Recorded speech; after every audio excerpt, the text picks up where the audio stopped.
বিসমিল্লাহির রহমানির রহিম। আসসালামু আলাইকুম বন্ধুরা, আশা করি আল্লাহর রহমতে সবাই ভালো আছেন।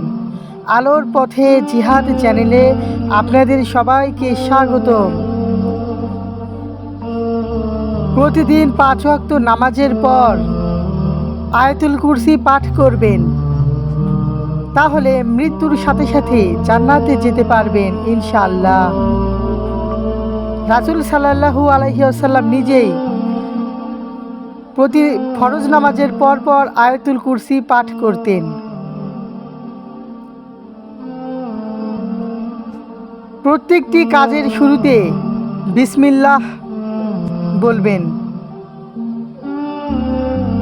যে কোনো কাজের শুরুতে আল্লাহর নাম নিতে হবে, আল্লাহর নাম নিয়ে কাজ শুরু করতে হবে। উঠতে বসতে চলতে ফিরতে আল্লাহকে ভুলে যাবেন না।